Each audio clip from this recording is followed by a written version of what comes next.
Good afternoon and welcome to the Institute for Government. My name is Nick Davies and I'm a Programme Director here.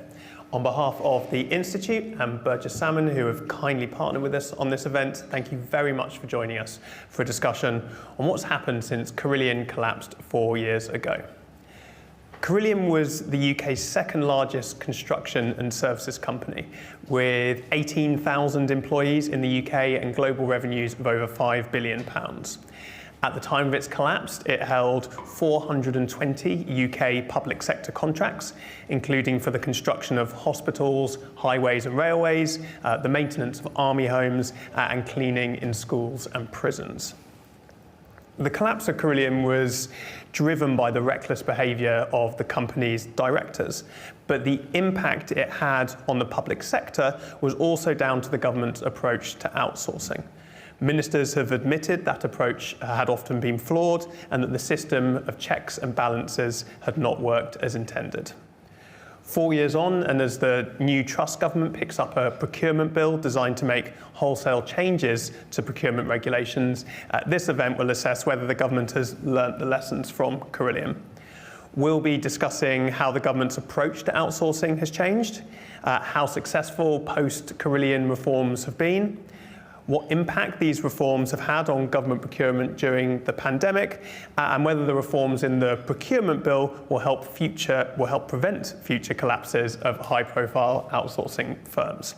To discuss these questions and more, I'm delighted to be joined by Gareth Rhys-Williams, the Government Chief Commercial Officer, Kate Steadman, Group Strategy and Communications Director at Serco, Matthew Rees, Director of the National Audit Office Commercial Hub, and Sally Geyer, the Global CEO of World Commerce and Contracting. Following opening remarks from each of our panellists, I'll ask a few follow-up questions before taking questions from the audience. If you have a question for any of our panellists, please raise your hand if you're here in person, or submit them using the Q&A function if you are watching online. And please give your name when doing so. You can submit questions while we're speaking, and I'll try to ask as many as possible. Finally, we will be live tweeting from the @IFG events account using the hashtag IFG outsourcing, and I'd encourage all those watching live to tweet as well. Right, without further ado, I'm going to hand over to our first speaker, Gareth Rhys-Williams, Government Chief Commercial Officer. Nick, thank you, and thanks to the IFG for organising this event. 4 years on, it's gone in a blink of an eye, but a lot has changed in that time. I'll just make a couple of observations. Obviously, there's lots of inquiries and investigations still going on into Carillion, and the way that the directors behaved there. So probably best sort of push those issues to one side. I think of the 430 or so of the contracts that were being run by Carillion at the time, all but a couple were profitable. But there's a lesson for us there, in that the two that weren't, two for very large hospitals, those hospitals have still not been finished. So while that hasn't cost the taxpayer more, the taxpayer has not got, on those 2 out of 400 or so, has not got what it was hoping to get. So we'll come back to how we've dealt with that part of the problem when I talk about playbooks. The immediate issue with Carillion that was really concerning was the way they'd financed their supply chain. If you remember, there was a lot of talk about how many vendors would be going to the wall as a result of that. In the event, although there were a regrettable few, not nearly as many as had been feared suffered to the extent of going bust. But that prompted the first of our responses, which is to change the way we handle prompt payment and supply chain finance, and we can perhaps come back to that in Q&A. But the supply chain finance initiative, I think, has sort of, for a variety of reasons, moved on, and what we've achieved with our prompt payment policy, where we basically won't award large contracts to people who are paying their supply base in more than 60 days, has had a transformative effect, particularly in the construction and outsourcing sectors. So that's a big lesson learned and landed point. The second is one on transparency. We're publishing KPIs now of what are called our gold contracts. These are our largest contracts across government. We're publishing now 90% of those contract KPIs. And the good news is, high 80s% of them are green. So actually outsourcing is working, and the citizens, if they care to look on gov.uk, can find that information and see that these contracts are working. So we're delivering in a way that's good for the supply chain, and we're delivering for suppliers, for citizens. The big change, though, has been in the work done on playbooks. And if you have not read the sourcing playbook, you should do. There are now 4 playbooks we worked up with industry, and the team who did all this work are with me here today. And this is what has been really revolutionary. We worked with industry over a period of months. Multiple companies lent in people to co-develop these playbooks, defining what is best practice in how we do outsourcing, and then we moved on to think about construction, which is actually where our problems with Carillion lay, not in outsourcing. We've also done ones on consulting and on digital. But these have been widely welcomed across industry, and when you read them, you say, well, this is bloody obvious, this is common sense, but it's all in one place, all written down, and both industry and government now committed to implementing them. So again, I would say that is a huge lesson learnt and actioned. So prompt payment, transparency, and playbooks. 3 big moves, I think, all positive. Thank you, Gareth. I'm now going to move on to our second speaker, Kate Steadman, Group Strategy and Communications Director at Serco. Thank you very much, and thank you very much for having me here today. I'm sorry I'm looking a little hot. It was a bit of a race to get around all the closed, pedestrianised road and other areas. I thought, unfortunately, that the queue actually was to see Gareth at the event, but I'm told it's for other purposes. But no, it's a real honour to be here in all seriousness, and with the fellow guests, and Gareth with you, who is a giant of this world. And I think sadly, I spoke at a similar event when the collapse of Carillion happened, perhaps with you, which either means we're both really boring, I'm stuck in the same role today, or we're really passionate about what we do and we believe in what we do. And certainly, I know it's the latter. I think the way the discussion points were phrased for today's session, I just wanted to challenge slightly, because I think it put the onus very much upon the government. And I think what Gareth has hopefully made clear in his opening remarks, and which I want to echo, is that in this regard, it takes 2 to tango, and this was not a failure of government. Government needed to improve its procurement processes, but certainly the private sector were at fault here. And we know that it wasn't the only company where there were some unhappy practices going on. And that's before we even get onto auditing and regulation, which for obvious reasons I won't go into in detail, but I think we've seen ways that we can improve the system there as well. The one thing I would mention, however, was that despite the Carillion, the real issue with Carillion, and despite this not being totally isolated, as Gareth said, it was due primarily to its construction business, and I think that's important to bear in mind. Really low margin contracts where there's no room for error, and something we must all avoid and be careful of going forward, as well as excessive risk transfer, which, yes, the government put on suppliers, but suppliers willingly accepted. So both were at fault in this regard. I do think, however, the important thing to remember is 2 things. Firstly, that government did an amazing job at having a really secure contingency plan in place, so that very few, apart from these hospitals Gareth's referring to, very few services actually failed, and the government must be commended in that regard.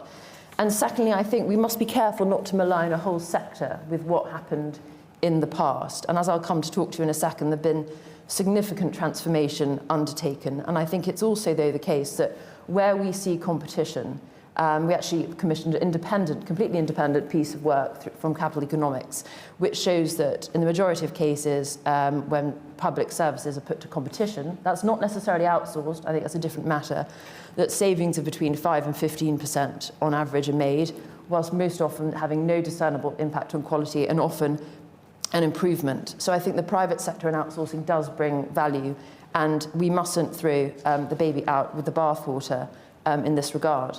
I think it's also really interesting when it comes to the general public. Again, we did some independent polling. in this regard. And if you read the media or listened to certain political outlets, you'd think that outsourcing was thought of as evil by 99% of the population. In fact, the public say that over between 67 and 77%, depending if you count people who haven't made up their mind yet, they believe the government should work more with the private sector if it helps improve efficiency and improve quality, which our work showed that it often and most often does. What's more interesting is 69% of those people actually voted Labour in the last general election. So this isn't actually the political controversy that you would think from reading some newspapers. So that's dealing with the past.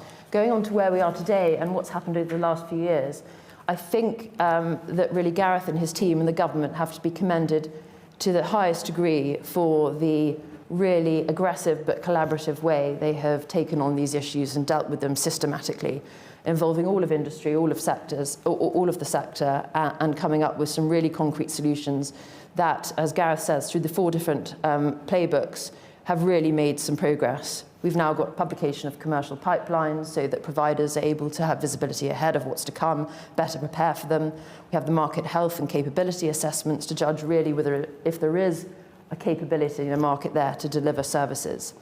Most importantly, perhaps in my view, these make versus buy assessments. So just because something's always been outsourced doesn't mean that it should be outsourced forever. And equally, just because it's always been delivered by the government directly doesn't mean that should always remain the case. The should cost modelling, we know, is really important to avoid those financial issues that we've seen with people underbidding contracts in the past, the requirement for pilots, and KPIs and risk allocation being particularly important. So I think we see that there's been a really significant movement as we look back on the last few years. Of course, perhaps now most importantly, we see the procurement bill, whether or not that will survive the chaos of the House of Commons at the moment and all the activity underway there remains to be seen.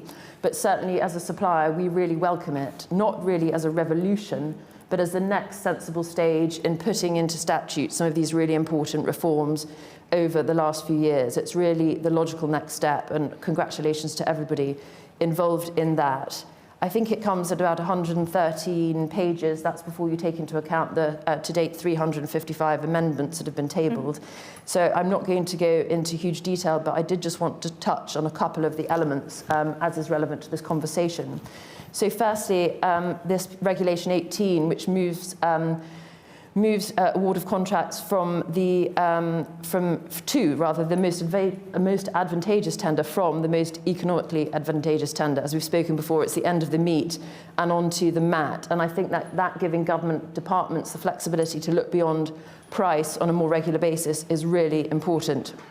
The more detailed scope for preliminary market engagement, again, I think is really valuable to ensuring that suppliers know what they're bidding for and that the government actually tests their proposals. So we really welcome that. The debarment register that makes it easier for government to exclude suppliers, again, accountability could not be more important, which is part, again, of the transparency agenda that Gareth spoke to. We really welcome that, and we think there's probably adequate provision in there that exclusions don't occur on an unfair basis. When it comes to KPIs, and I know Gareth touched upon this, the new requirement for authorities to openly publish 3 KPIs for each procurement contract. I think the only argument we would make here, and I know I've discussed this with Gareth before, is that really to establish the best in class of public services, our view that it should also be a mandate for in-house provided public services so that we can really see quality of delivery across the board, not just across a couple of private sector contracts. And I think finally, probably the final point I will make, or two more points actually, is that there's a little bit in there about opening up procurement for SMEs. I think the only observation we would make is that it seems to be it's mainly optional rather than compulsory. And I think one of the interesting things to explore is we do a lot of business, for example, with the US government, where there you have small business set-asides and there are specific contracts that are wholly reserved and mandated to be reserved for small businesses and those representing underrepresented groups. So I think there's a question about whether we go far enough here to open up the government supply chain. And I think finally, from my perspective, conscious I'm waffling on here, happily, The issue of make versus buy, I do believe that not because it's outsourced, but because the force of competition encourages everyone to innovate, encourages new ideas, gives the government choice, and the force of competition, it normally brings greater efficiency, that we should consider making it a requirement for government departments to carry out make versus buy assessments, not merely making it optional. So I think, just to conclude, the events of Carillion were sorrowful both for the government and for the private sector, and the private sector has a significant role to play in taking responsibility for that. I think we've come a long way since then, and I'm very pleased that we have, and we look forward to working in partnership with the government to continue these reforms. But congratulations to Gareth on his team for a really changed landscape that we see today. Thank you, Kate. Now on to our third speaker, Matthew Rees, the Director of the National Audit Office Commercial Hub. Great, thanks. Good afternoon, everybody.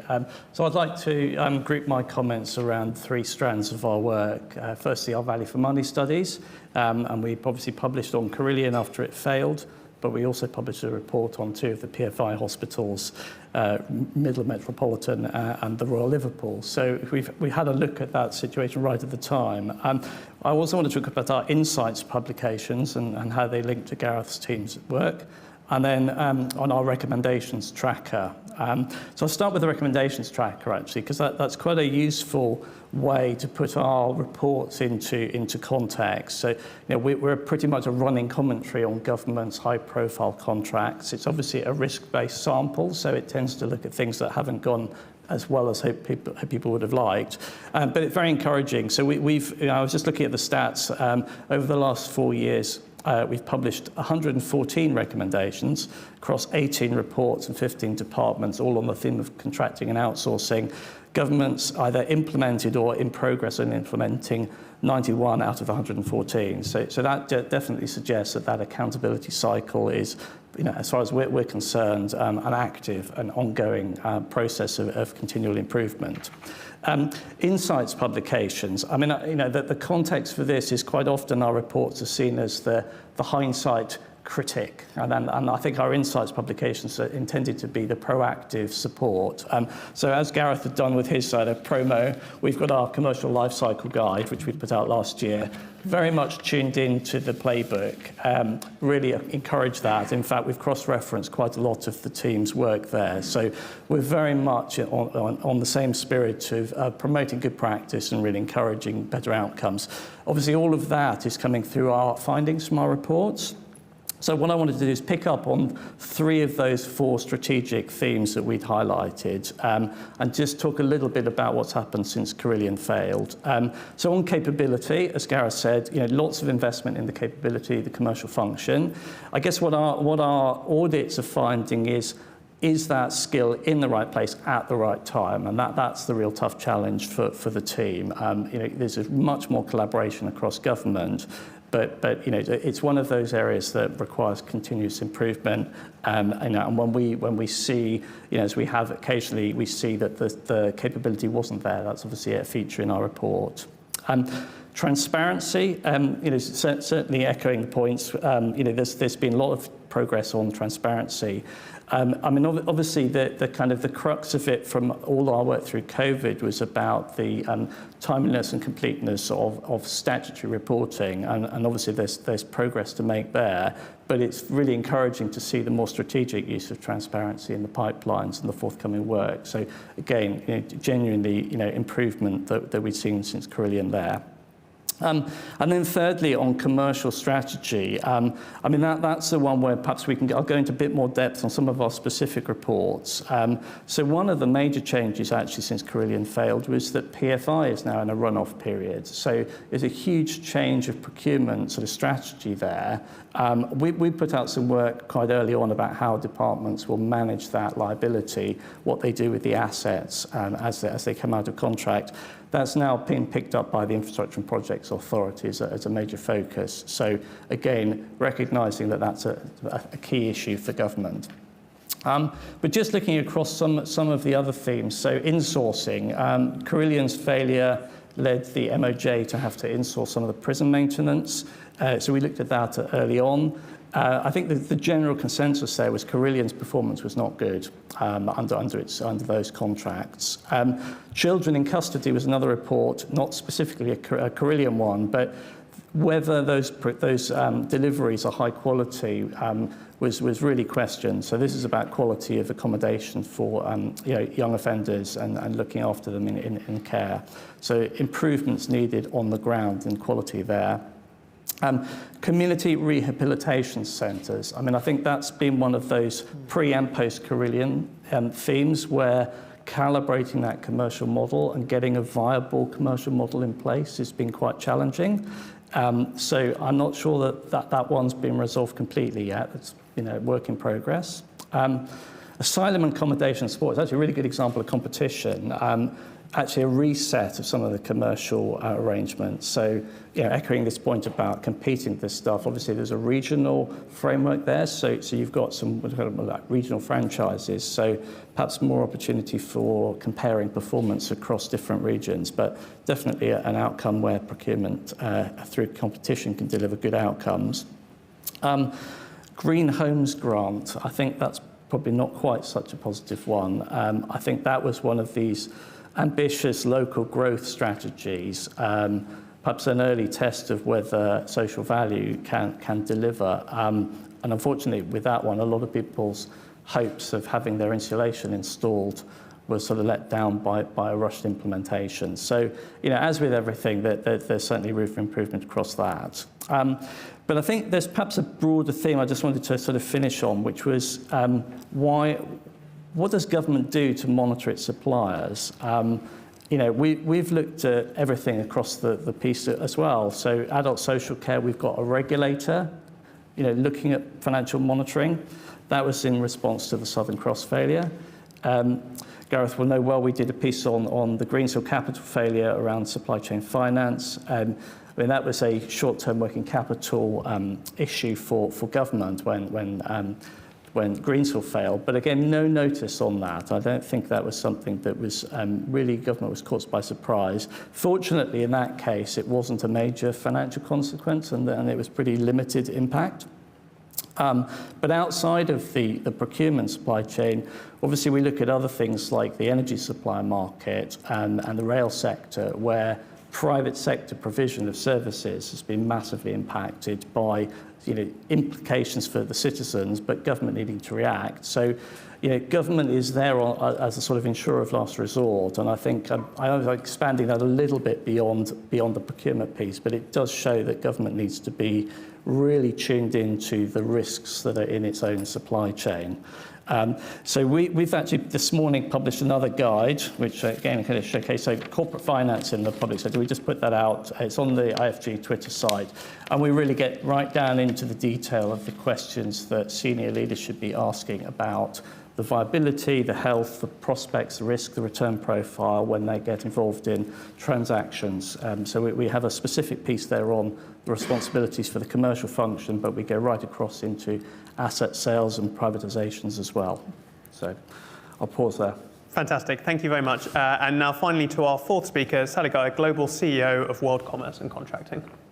Thank you so much, Nick. And again, thank you to Institute for Government for putting on this event. I think it's so important that we are having these conversations. And I think, and I will preface what I'm about to say with the fact that, the very fact that we're having these conversations means that there's a sense of progress and effort. I want to I know we're talking about the last 4 years. I think it's important, really important, that we put this into context. Government started outsourcing 40 years ago, plus. Back in the 1980s was when outsourcing started. And with that vision at the time, unfortunately, didn't come a focus on skills and capabilities and what was needed. Outsourcing is a very different animal to general contracting. And the need for a focus on contract management and that relationship management was absolutely and utterly missed for years and years and years. We maintained entrenched procurement behaviours in those outsourcing environments. So I think it's really important that we put the context of Carillion and the last 4 years and more into the context of the last 40 years. And if we've had entrenched behaviours for the last 40 years, it's not going to take 4 years to mobilise, it's going to take a lot longer. It was actually back in 2014, and I know the National Audit Office produced many different reports on the importance of contract management, but the one that really screamed out to me was in 2014. It related to G4S and Serco. And the quote in that particular report, and I repeat it on a regular basis, is government simply cannot treat contract management as an administrative activity. Now, I know under Gareth's leadership, there has been a huge focus, and rightly so, on developing skills. That is going to take a long time, but it is really, really important that we do make sure that we address those entrenched behaviours, that entrenched skill set, which is not appropriate in an outsourcing environment. I want to pick up on some other points as well that I believe are really important in this context. So, as a membership association, we're very fortunate. We represent both buy-side and sell-side of the relationship. We do a lot of work with governments all around the world, but we also do a lot of work with private sector. And many of our private sector members are suppliers into government. And the picture, I was able to run a very quick poll over the last couple of weeks, and the picture is definitely still mixed. I think there is a sense generally that there has been some improvement over the last 4 years. The experience with the outsourcing playbook is variable. It very much depends on where you are, where you're supplying into. Different government departments take different approaches with that outsourcing playbook. And so ensuring that there's a greater level of consistency in approach and application is definitely something that I understand that suppliers would be looking for. Certainly as far as the difference in experience of supplying into the UK government versus supplying into other governments around the world, I think there's a sense that it's very much on a par. Government can be difficult to deal with, it can be great to deal with, it can be very fulfilling to be a supplier into government, but it can also be very traumatic as well, as I think most people would acknowledge. The opportunity as far as the procurement bill is concerned is absolutely huge. And you rightly pointed out, Kate, that the government's filed over 300 amendments to its own bill, which means that it feels like it's lacking a vision right now. And it's really important that that vision is articulated again. Incorporating appropriate transparency is going to be really important. And I think, and I read with interest the Transparency Ambitions paper that was published in June. There's certainly ambition, but there is also a sense that there's a lot of talk, but not a lot of action in the context of ensuring that that aspiration is embedded within the bill. And I think transparency, and Kate, you said it takes two to tango, and I think that's absolutely right. And private sector really need to start embracing transparency as well. That, you know, this requires levels of transparency on government side so that large portfolios of contracts can be monitored and assessed, and that data can be used to drive improvement. But that requires private sector to be very comfortable with that level of transparency, and that is a mindset shift that needs to be approached as well. And we can talk about the point about profits. You know, for Carillion particularly, profit levels at 1%, not really sustainable, and that is absolutely something that needs to be looked at and assessed. I think my final point really would be, it was absolutely right to call out the reckless behaviour of the Carillion executives. That is true, and let's not underestimate that. But government needs to be, and I believe is, and it's wonderful, as I say, to have these conversations, to be humble about its own role and the way that it can change those outcomes in the future. Thank you, Nick. Thank you very much. I'm now going to ask the panellists a few questions. Remind those watching online to please submit questions using the Q&A and please give your name and organisation when doing so.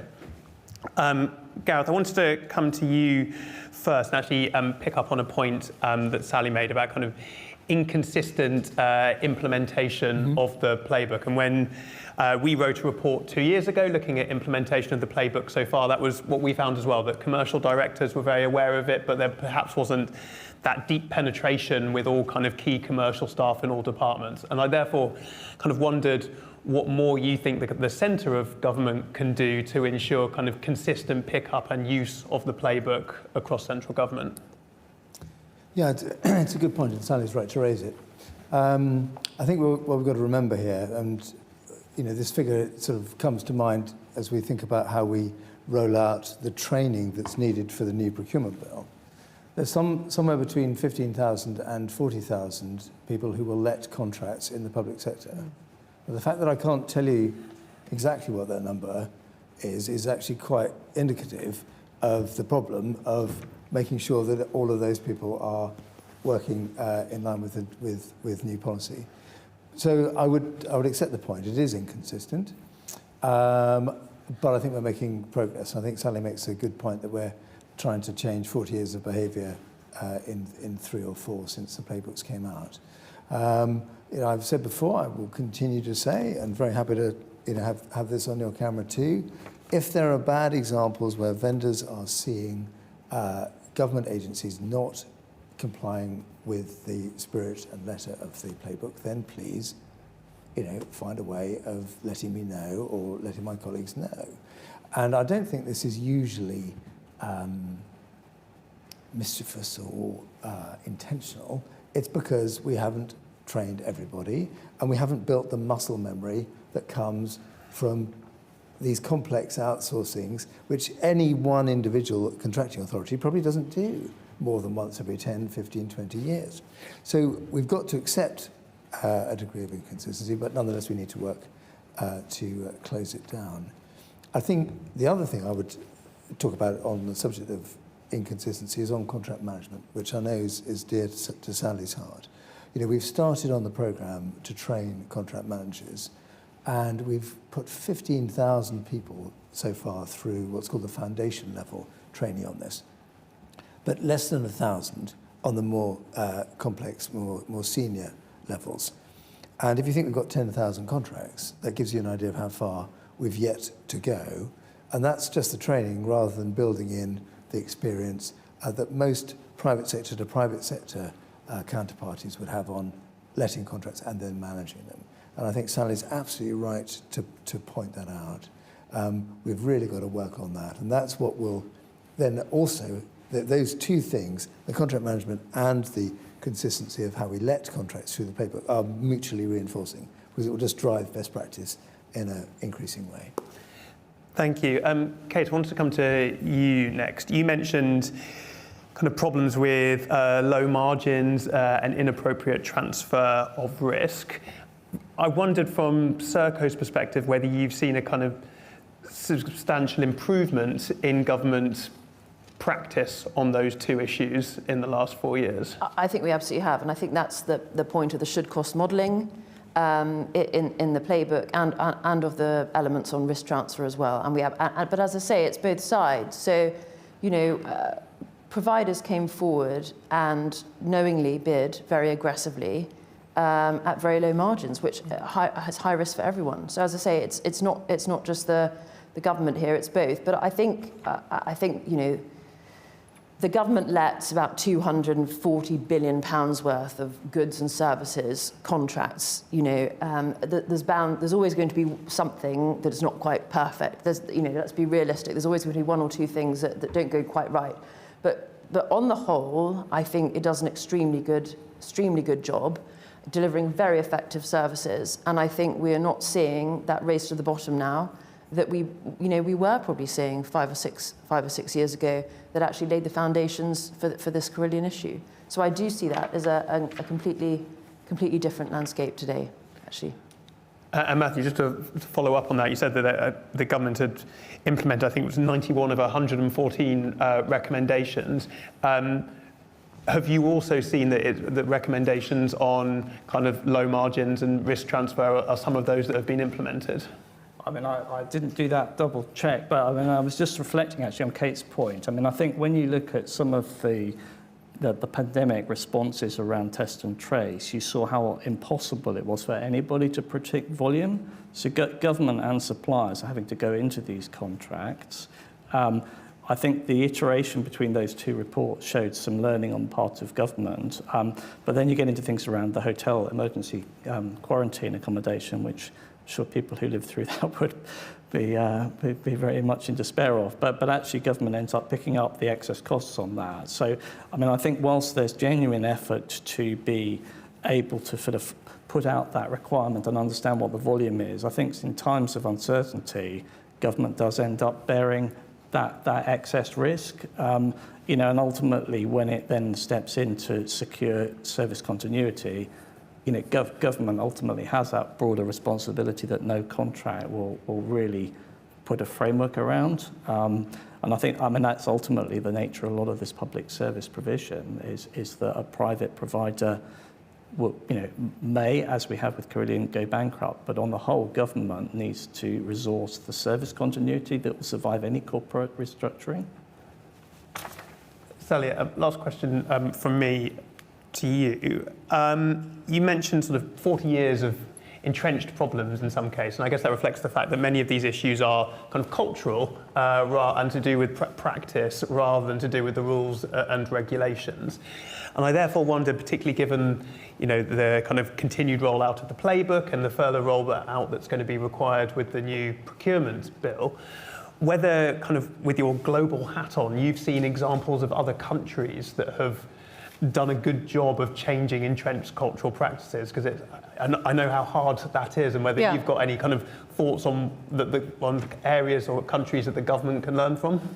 Well, there are some interesting examples. I wouldn't say that any jurisdiction has a monopoly on best practice at all, and I don't see that. But a few examples that I would pull out of the hat are, you know, we've seen huge efforts in Australia, for example, to embed relational contracting as a practice, and they've seen huge benefits from that. Huge benefits in terms of innovation, and also in terms of actually, you know, value for money as well. Canada did a major project about 4 years ago now, they started, where they recognized that their own behaviors and their approach to risk transfer was actually inhibiting competition. Organizations just simply didn't want to bid for Canadian government work. So they needed to really transform the way that they were working. And actually part of that was completely decoupling, if you like, their contracts and creating a far more adaptive clause library that allowed government procurement professionals to pull together an appropriate contract based on what they were procuring and the nature of the longer term relationship that's needed. And I keep coming back to this point. You know, yes, entrenched behaviours, 40 years, and I didn't say problems, it was very much behaviours, but those behaviours in and of themselves have created problems. But the point is that, you know, 40, 50 years ago, we were operating in an environment where goods dominated. It was a world of goods, and procurement, therefore, and longer term relationships were not really necessary. Procurement was all about the price at the point of contract. But when you consider the transition now and where we are today in this much more heavily outsourced environment, and an environment dominated globally by services, our contracting practices, and this is true for private sector as well as public sector, this is not any kind of condemnation on public sector at all, our contracting practices have not evolved appropriately to better manage the environment of services that we're operating in today. And that is something that we need to face head on.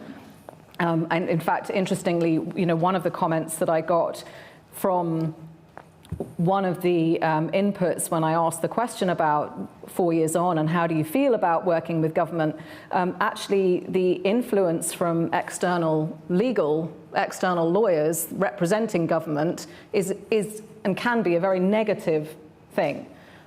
So I think we do need to accept a changed environment, and with that, it's changed behaviours, changed skills, and changed approach to contracting, which is still lagging behind, but moving in the right direction.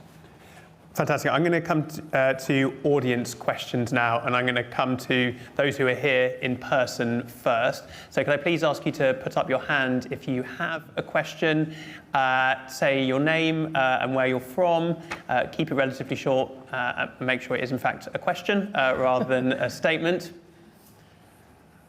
There's a roving mic. Okay, we'll come to this gentleman here. Thank you. Patrick King, CGI. Question for all the members of the panel. I've been involved in outsourcing contracting for 40 years plus. And one of the things I still find amazing is the number of contracts, particularly from Crown Commercial Services at the moment, where price weighting is so variable, regardless of whether it's an IT service, construction, PFI, or anything else, rather than the outcome. So you may see, even from the same department, two contracts valued maybe 30, 40, 50 million pounds. One has 40% weighting on price, the other will have 20%. And yet they are fundamentally more or less the same thing. And that tends to cause poor behaviour from contractors, perhaps? Just wondering what people think about that. Gareth, I'm going to come to you first. Thanks. So, top question, Patrick. It's so interesting, though, that the numbers that came to your mind on price weighting were 40 and 20. Whereas if you would believe some of the commentary, you would say that price was 105% of the weighting, or at least. And I think we've come a long way in terms of building in social value as a way of determining quality. Because I've used this example before, but if everyone, basically, our vendors are pretty competent people. They know what they're doing. This is the industry they work in. How do you distinguish between them? If we're not sufficiently granular about our quality assessments, then everyone's going to score 8 out of 10, and in which case price, even if it's 2% of the weighting, becomes the determining factor, which is not what we want. So we need to be better at determining the quality and quantifying the quality in a way that is standable, uppable in case of challenge. So I'm not so worried about the varying amount on price. I'm glad that it's, as say in your mind, it's usually less than 50. But I'm more concerned about how do we really specify the quality points. And those have to come from the people using the services or contracting the services. That, in central government, that would be our policy colleagues. And one group on one contract will choose, one set of outcomes, and another will choose something different. So it will swing around. But I think your underlying point about outcomes is absolutely the key one. And the procurement bill, and I think one of my colleagues, or several of my colleagues, made the point that actually a lot of what we're talking about today is about practice, not about, or best practice, not about the regs. The regs will improve it, they'll make it slicker, they'll make it easier. But the regs per se are not, are not really at the heart of your question, I think. We have to get better as a group specifying outcomes in a way that I think the private sector would be better at. And that comes down, but that then comes back to contract management. If we're specifying an outcome, we need to expect that the outcome we want will change over the life of the contract. How do we manage it better? And we're not yet good enough at that. Sorry, longish answer, I'm afraid. Kate, have you seen that variance in kind of weighting of price, and does it change how you approach contracts? Yeah, I think it's a great question. I think we do, and as to Gareth's point, I don't think we see it swing between 70 and 80, but we do see that move. And I guess the most obvious point really is that government does have a duty to taxpayers to ensure value for money and efficiency, right? So I don't think we should expect price to not be a significant component of that. I guess I would support Gareth's argument on the focus on outcomes, and we've been toying with different measures on that relating to social value and other things recently. I guess the most important thing for me is not actually the weighting of price versus quality, but it's that the quality that's submitted is deliverable at the price submitted. And I think that's more often actually where we go wrong, not the balance between the two, but actually it's a realistic price for the proposal put forward. And I think in the past, that's sometimes where the error has been made. But I think it's a really interesting point. It'd be good to do a piece of research looking at the swing between those. Thank you. I think I just want to add, I think that's absolutely right. And, you know, there's, in the past, you know, the sense that all suppliers are evil because they put in bids at such a low price, they promise the world and they can't deliver at that price. And so actually, price at, or, you know, the price paid at point of contract is, or expected to be paid, is markedly different to the final outcome. And I think there are several points on that, but you know, outcome-based contracting, as Gareth has rightly said, requires a different level of expertise. It is very much about the management, and it's not about micromanagement. And one of the issues, and this again requires a mindset shift, one of the issues is that there's a sense that government needs to, or again, not always government, but let's just use them as an example, that they need to articulate and determine the how everything is going to be done. Because of the fear factor involved, that, you know, there's scrutiny on all of their practices, etc. And also the point that actually Matthew and I were talking about just before we started is that there are so many bad news stories, and I understand why the National Audit Office has to do that, but you know, you build the sense of fear because all you're doing is learning from the bad things that go wrong all the time as opposed to the good things. And actually we need to spend more, in my humble opinion, much more time focusing on the good outcomes and how we can think about replicating those and emulating them. But there needs to be a comfort around government contracting, not micromanaging the how, and really simply focusing on the what. But that needs to be accompanied by greater transparency and, frankly, honesty from the private sector about what is really achievable based on a particular bid and price. Thank you. I'm just going to take a question from online from David Stokes. So he's asked, if there was another Carillion, i.e. a company consistently undercutting all other bidders in a desperate attempt to maintain its cash flow, would government/industry spot it sooner this time? Matthew, I'm going to come to you first on that. I mean, I think one thing we've noticed is there's been a real increase in the amount of resource that is going into this kind of analysis. There's better data out there, there's better government monitoring, but you know, how easy is it to predict company failure based on what is generally statutory reporting? It's really hard to say. I mean, no matter how granular you make that contract management reporting, in a sense, you'll probably miss it. You'll be even more likely to miss it because you're looking at contract level performance. But yeah, I mean, I think for us, it highlights the need to have, you know, good quality contract management and the right commercial understanding of the supplier base. But you know, there are, you know, we are in a period of economic challenge now, and so it's something that should be higher up the government's agenda, I think, than perhaps at any time, certainly in the last few years, with you know, with interest rates rising and inflation hitting kind of input costs. These are real factors that government needs to be mindful of. Gareth, I'm going to come to you on the same question, but I wanted to add a little bit to it as well. My memory of 4 years ago was that one of the issues also, and I think you mentioned the subcontractors, and fortunately not many of them went under, but I think for a little while government took some time to work out who they actually were because there wasn't great transparency of Carillion's supply chain. So I guess to add to that question, do you feel that kind of the early warning systems are better now? And if another company did go under, would government have a better understanding of who their supply chains were? That's really is the sort of the touchwood question, isn't it? Thanks for that. So yes, I think we are much better. I think we've got better risk management approaches, way of thinking about things. I think we're more honest internally. I think a lot of the tools that we used in the centre have been rolled out more widely. But we still don't have the sort of supply chain mapping that colleagues listening in who've perhaps worked in aerospace or the automotive industries will be used to, a really detailed multi-layer supply chain mapping. We don't have that. That's something we're working on, something still for the future. But I think it also there's. But I would just make unravel a couple of comments. There's two aspects to profitability here. There's the aggregate profitability of contracts and how those add up to the overall corporate result. But we've got to remember a lot of the time that Carillion went bust, a lot of other outsourcers were unwinding a lot of, let's say, unhappy acquisitions, where they'd written off, had decided that they needed to write off large amounts of goodwill.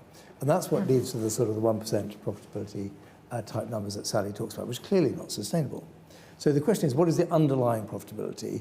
What is the underlying contract profitability? And there I think we're much better, but we need to keep doing more. And to Kate's point, we need to get tougher with vendors to make sure that they're providing that information in a timely way. And one of the things that we do as part of our annual review cycle with suppliers, and we're just kicking off the latest set of that, is look at contracts that are already in run to make sure that a vendor is still meeting the financial tests on which it won it. Because that is actually the problem with Carillion. When Carillion won a lot of the large contracts that went wrong, these two construction contracts particularly, but the same is true for their other large construction contracts overseas, they would have passed the relevant tests. The problem is that their financial standing deteriorated during the run of a contract. Back to contract management. That is harder to pick up on. So the only other thing I'd add to your addendum, if you like, is that obviously we've been through COVID now. We've swapped COVID for what's an inflationary issue, both of which have, create risk for vendors. It's been quite interesting. If you looked at the amount of distress you might have expected in government vendors due to COVID, I think we could look back, and everyone, industry and the public sector, could look back with some pride and say, well, actually, we handled that well, with really relatively few insolvencies of the vendor base. And I think hidden behind that comment is a lot of behind-the-scenes work by both sets of parties, banks as well, in order to make sure the company stayed solvent through that process. So I think we'll have to see how we get on in what is, undoubtedly a period of inflation coming up, to make sure we continue to do that and continue to spot the vendors that have got problems, and perhaps us spotting them before perhaps even the vendors have realised that they have a problem, and hoping to get those issues fixed before they become a real problem. I'm going to go to another round of audience questions. If you have a question, okay, the two gentlemen here, we'll wait for the microphone to come, so at the front and then in the middle. Thank you. Ara Zaman from the Bloomsbury Institute, Higher Education Institution. I just want to pick up on the discussion about, Carillion, but also in the procurement bill. And there was the Birmingham Commonwealth Games made a great score in terms of its work on procurement, of being the first major sporting event to embedded a social value requirement into their procurement processes. So my question is really around how can the procurement bill, and you talked about SMEs, how can we particularly address more inclusive approaches to procurement through this? I'm thinking in particular of women-owned businesses. I'm thinking of ethnic minority-owned businesses, where we know there's enough data out there to show there's an underrepresentation in those areas, and there'll be other areas as well. Drawing upon the experience of the discussion today, do you think that that's an area with the procurement bill that there could be more traction and movement on? Thank you. Thank you. And we'll take one further question in the middle there. Tugendhat from Tussle. I had a question for Kate, actually. You mentioned that in the US they're much stricter about ring-fencing contracts for SMEs, for example. I was wondering what else Serco sees as best practice outside the UK that could potentially be imported here. Fantastic, thank you. Kate, I might come to you first on that. Thank you. Hours and hours of time to think. Appreciate that. Best practice outside the UK. Yes. So I mean, I have to be honest, and I may have given a slightly different answer from Sally earlier in terms of international best practice in procurement. I have to caveat my answer with the fact that we operate really only in the UK and Europe, North America, Canada, Australia, New Zealand, Hong Kong, and bits of the Middle East. So that misses out a huge amount of other countries. But I do think the UK is doing actually doing a fantastic job when you compare it to that. And I don't want to mention necessarily specific countries where I see them falling down, but I think levels of transparency, firstly, I think are really, really fantastic here and high, both with the KPI publishing, in the feedback one gets from bids, why people won, who lost, how the contracts are performing, all the rest of it, pipelines. I think that's probably world leading to some degree. I think the only country probably who's ahead of that is the US, which obviously has a completely different system in terms of government procurement, where everything is open book, all your costs are open to the government, but as a result, it's highly regulated and probably quite expensive for the government to operate. I think, in some of the other countries we operate, we don't get nearly as much insight into why government decisions are being made with contracting as we do in the UK. I think the ethics and morals of the UK, again, is probably above a lot of the other countries that we see. So in a way, I would say that some of the problems of UK procurement have been a victim of their own success in terms of maturity and really getting commercial, aggressive procurement capability that perhaps has gone a little bit too far, rather than the fact that it's way behind multiple other countries and has a long way to go. I actually think the UK procurement setup is probably one of the best in the world. But the social value piece is interesting. We're seeing that in different forms. As I said, in the US, it's much more mandated. Other countries are still sort of experimenting with it. Here, it's become sort of quite rigid in the 10% threshold. I think we'll see whether that plays out as working or whether that needs amending in due course. But I honestly, I'm afraid I can't give you hundreds of new ideas, because I think actually the UK is in a pretty good state, as I see it. Sally, I want to come to you next. I believe you're also chair of the Open Contracting Partnership, which has kind of spearheaded international efforts to improve contracting transparency. And I wondered your views on where we stand internationally on transparency. Yeah, let me say there's still opportunity here, and it's positive to hear what Kate's saying, and I take everything that you say. It's fantastic. Let's go back 4 years though, that actually just over 40 of the 420 odd Carillion contracts were actually on Contracts Finder.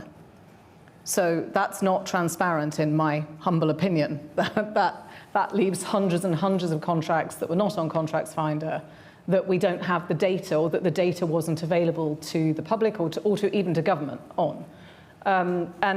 So to the extent that progress has been made, and efforts, and it's quite clear that efforts are being made, and it is really positive to see what's coming through the procurement bill. I think there's a level, and certainly the work I know that Gavin and the team have been doing, there is a level of nervousness that the original bold ambition in the Green Paper is not going to translate through into the final bill.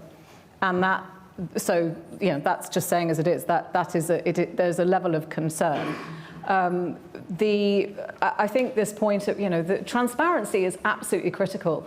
To the point about supply chains, and Gareth, it was good to hear what you were talking about as far as that's concerned. Our research tells us, and this is at a global level, 74% of supply chain professionals don't have visibility of their supply chain beyond Tier 1. I mean, that's an enormous statistic. We're quite good then.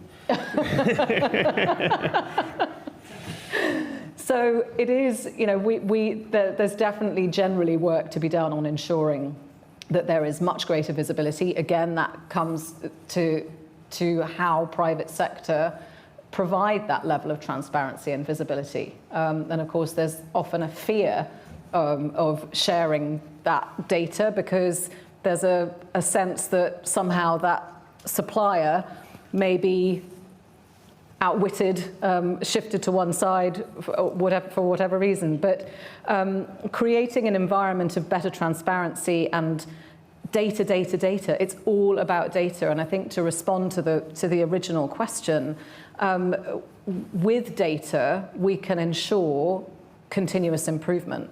But without data, it's impossible because you don't have a picture. You simply cannot act when you don't have that level of visibility. Gareth, I'm going to come to you and conscious of time. So, but kind of, I guess, how would you respond to those concerns about the kind of the bill not including the kind of detail to meet the ambition on both social value and transparency that was in the Green Paper? Yeah, there's a couple of points here, aren't there? So, the bill has moved from a state of, we think well thought through regulation. I was going to make a comment about a number of amendments. Don't be fooled by that. This is quite complicated, interlinked clauses. So if you make a change in one, then it flutters through the rest of I think there was actually half a dozen amendments that generated lots of edits. Anyone who's used to track changes will know that. So social values is there's a political debate to that. Does the government of the day feel, price and value are most important, or do they feel that social value has a place? We'll have to see where the Houses of Parliament come down on that one.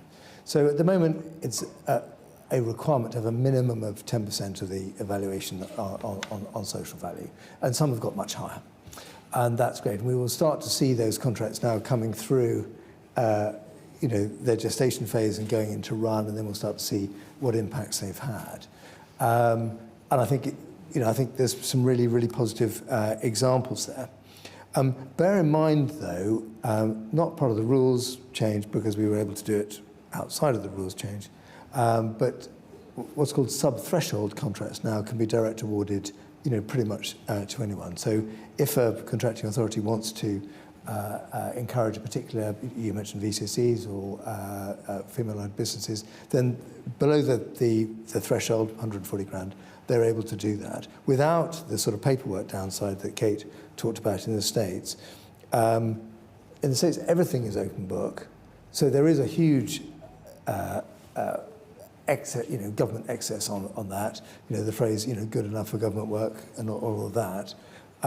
We've got a relatively small number of open book contracts. It's growing, which I think is healthy. So as usual, the truth is probably somewhere in the middle. Thank you. And finally, just come to you, Matthew, for very brief final remarks. Sure. Yeah, I think a lot of this stuff is things that we might audit once policy is implemented, because we can't really get involved in that formation. But certainly the opportunity around data is huge. And when we talk to countries that are post-crisis that have got brand new digital systems, there's some really good examples. Obviously, the UK, it is where it is. I think there's an opportunity there to create more consistent and searchable and interactive data for what is actually underlying at the moment. There is data there. It's just very hard to put it back together. So huge opportunities to improve transparency with hopefully modest investment. Fantastic, thank you. So with that, I'm going to bring the discussion to a close. Thank you to our 4 panellists for their really thoughtful contributions, to Burgess Salmon for supporting the event, and to all those who've watched today or listened back later. The Institute's next event will be tonight at 6:30 p.m. And is on unmasking our leaders in conversation with Michael Cockerell. So do tune in. And for now, thank you and goodbye. Thank you.